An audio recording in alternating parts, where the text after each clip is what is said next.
Em nome do Pai, do Filho e do Espírito Santo, queridos amigos do Apostolado Glória de Maria, venho gravar este vídeo para fazer pequenos esclarecimentos.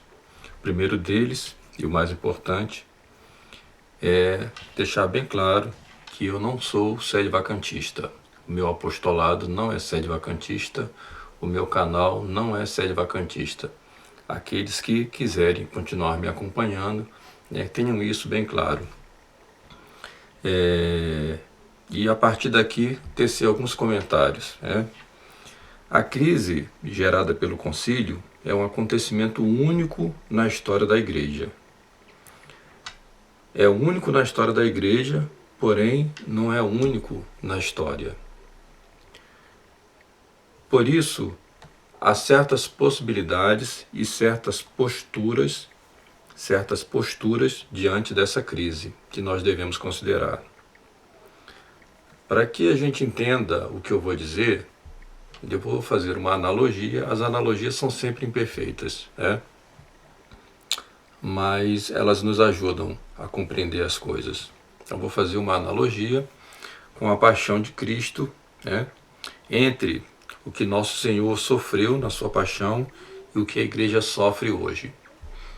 Talvez isso nos ajude a, pelo menos, ponderar melhor sobre qual a nossa postura e sobre essas possibilidades diante dessa crise. Então eu destaco que haviam diante daquela cena, daquela multidão seguindo o nosso Senhor na subida do Calvário, haviam 3 tipos de posturas. Primeira delas, os indiferentes. Esses eram os pagãos, os romanos. Para os romanos, ou para os pagãos que assistiam aquilo, o que acontecia naquele momento não era nada além da normalidade. Eles estavam habitualmente acostumados àquilo.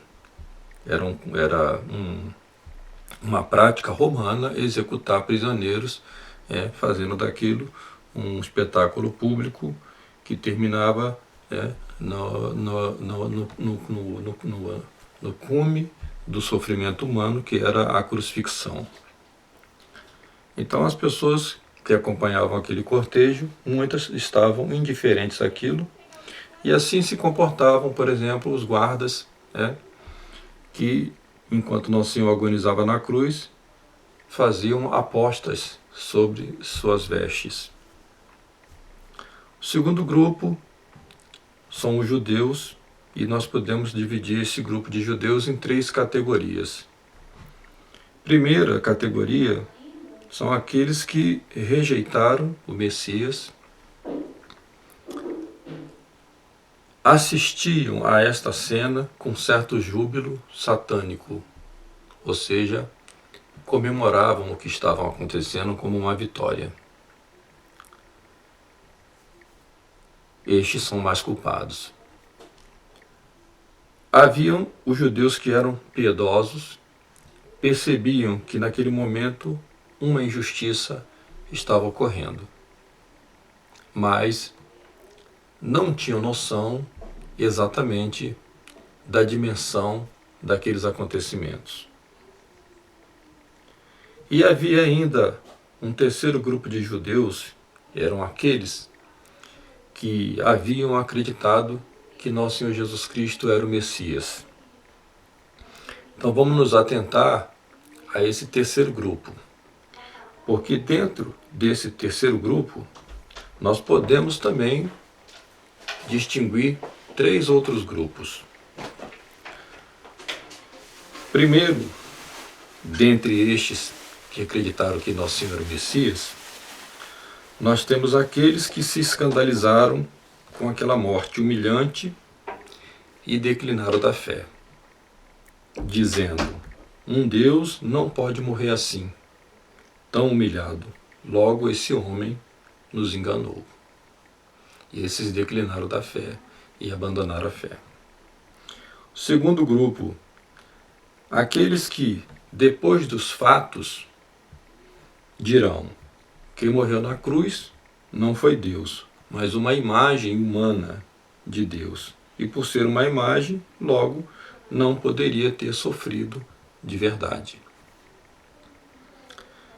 E o terceiro grupo, aqueles que não se escandalizaram, porque não perderam a fé, porque sabiam que era a vontade de Deus sofrer e morrer por nós. Esses foram um número reduzido, né?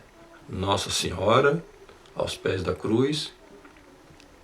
Nós sabemos que foi a única que manteve a fé viva naquele momento, porque exatamente era ela que sabia o que se passava e que aquilo que se passava era necessário que acontecesse para a redenção do gênero humano.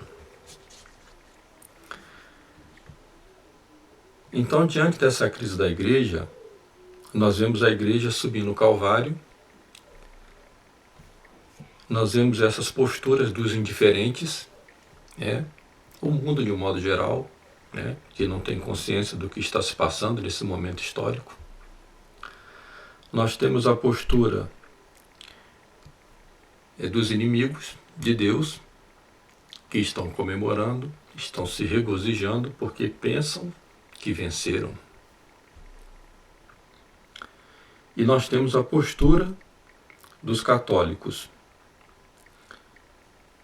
E os católicos também, como eu disse, podemos também dividi-los nessas categorias, daqueles que acreditaram que Nosso Senhor é o Messias. O primeiro grupo dos que se escandalizam com a morte de Nosso Senhor são esses que se escandalizam com o que hoje acontece com a igreja. Para eles é um escândalo que a igreja esteja passando pelo que está passando e que esses papas possam fazer o que estão fazendo. Logo, estes papas não podem ser papas, porque a igreja não pode sofrer este martírio humilhante. E, portanto, nós não estamos lidando com a igreja e não estamos lidando com verdadeiros papas. Esses são sedevacantistas. Eu não posso condenar o sedevacantismo, porque quem julga é Deus. Não podemos tomar para nós aquele juízo que pertence a Deus. Essa é uma crise tão profunda e única na história da igreja que eu não posso afirmar que os sedevacantistas têm razão ou que não têm razão. Eu posso dizer que o sedevacantismo é uma possibilidade. O tempo é que vai dizer. Se houver uma restauração da igreja e um Papa católico para afirmar com a autoridade que Deus lhe deu, de que estes papas pós-conciliares de fato perderam a potestade e a sede ficou vacante durante todo este período. Eu não assumo essa postura porque não a tenho como certeza. Eu a tenho apenas como probabilidade. A segunda postura daqueles que se escandalizam com a situação da igreja é de dizer que o que está acontecendo não está acontecendo com a Igreja Católica, porque, sendo a Igreja divina, estes erros não são erros. Estes erros dos papas conciliares, estes erros, essas heresias do Concílio Vaticano II não são heresias e não são erros, e, portanto, pertencem ao magistério da Igreja e nós devemos aceitar. Portanto, a Igreja não passa por crise nenhuma e não há sofrimento nenhum na Igreja. E eu prefiro ficar com o terceiro grupo, como Nossa Senhora ficou aos pés da cruz, consciente de que é possível sim que a Igreja passe por isso, por toda essa humilhação, porque Nosso Senhor passou, Nosso Senhor deu o exemplo. E os santos padres da igreja dos primeiros séculos sempre souberam que isso aconteceria.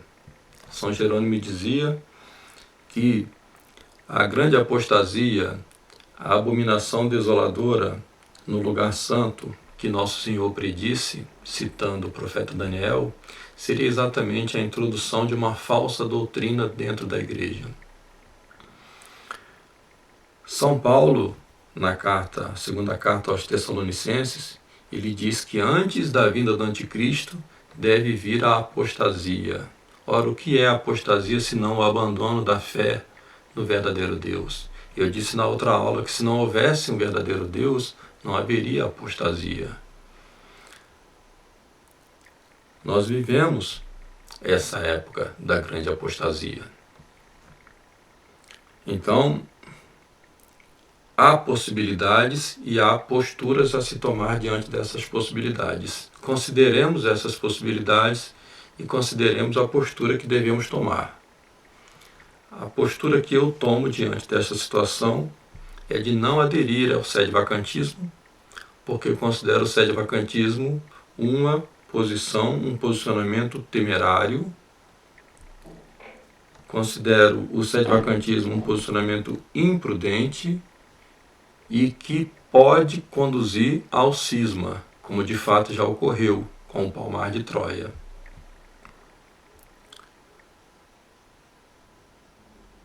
E, ao mesmo tempo, não condeno o sede-vacantismo, não condeno os sede-vacantistas, não tenho potestade para fazê-lo. Só Deus pode julgar o coração e a intenção dos homens. Creio que há entre os sede-vacantistas muitas pessoas de boa fé. Assim também, como dentro da igreja modernista, existem muitas pessoas de boa fé que ainda não se depararam com esta crise e que ainda estão sendo enganadas. Então peçamos a Deus e Nossa Senhora que nos ajude a ter o discernimento e que a gente busque esse discernimento, primeiramente rezando, pedindo a Deus que nos conserve em estado de graça, porque só com o estado de graça é que a gente pode compreender as coisas. Fora da graça de Deus, tudo nos é obscuro. Então peçamos a Deus e a Nossa Senhora que nos conceda as graças necessárias para que a gente possa tomar a atitude correta e a postura correta diante dessa crise. Fiquem com Deus, em nome do Pai, do Filho e do Espírito Santo.